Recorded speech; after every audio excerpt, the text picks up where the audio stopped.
Leo nitakutajia listi ya baadhi ya maraisi wanaopingana na itikadi na kile anachokifanya Rais Ibrahim Traore, ambaye kwa sasa tunamwamini na amekuwa akiaminika zaidi na wananchi, na huku akiweza kumpa jina la rais wa Afrika na sio rais wa nchi ya Burkina Faso. Kiuhalisia, moja ya kiongozi ambaye pia aliweza kucomment pia hata kwenye mtandao wa Twitter na akiweza kutoa baadhi ya fakti zake, akiamini kwamba Rais Ibrahim Traore amekuwa na matakwa yake binafsi na amekuwa na kutengeneza pia mipango kazi ya kujibinafsisha nchi ya Burkina Faso na kutengeneza mazingira ya upigaji, akiwa katika ubinafsi mkubwa ambao anajaribu kutengeneza na kuwafanya baadhi ya wananchi na kuwapumbaza, kama vile ambavyo yeye ameweza kutoa moja ya komenti hiyo, ambaye ni moja ya kiongozi mkubwa anayepingana na mwamba huyo Ibrahim Traore katika mtandao wa Twitter, na si mwingine ni mwamba Paul Biya, ambaye ni rais kutoka nchi ya Cameroon.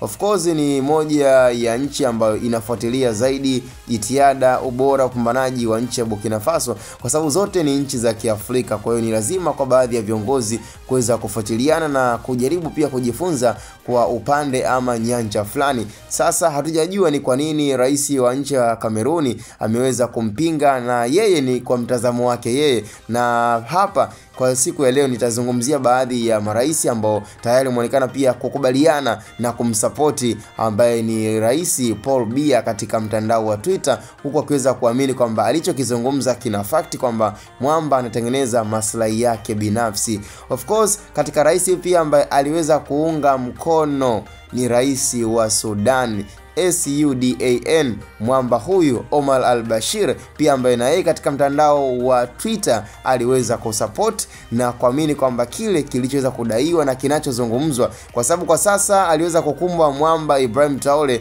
na kesi, na ilikuwa ni moja pia ya fununu inayosadikika lakini haina ukweli, kwamba mwamba bwana anauza dhahabu kutokea nchi ya Burkina Faso. Hayo yote ni maneno na ni moja ya taarifa ambazo aliweza kushtumiwa na kuhukumiwa kwamba yeye ndo anayehusika na masuala hayo ya kufanya biashara haramu inayokatazwa katika nchi ya Burkina Faso ya kuuza dhahabu na kuwapa baadhi ya wazungu ambao wamekuwa akifanya nao biashara. Sasa ukiachana pia na Omar al-Bashir, pia kulikuwa na kiongozi mwingine ambaye pia ni Isaias Afwerki, ambaye ni huyu ni rais kutoka nchi ya Eritrea, ambaye pia na mwenyewe aliweza kusupport kile kilichozungumzwa na Omar al-Bashir pamoja pia na Rais Paul Biya,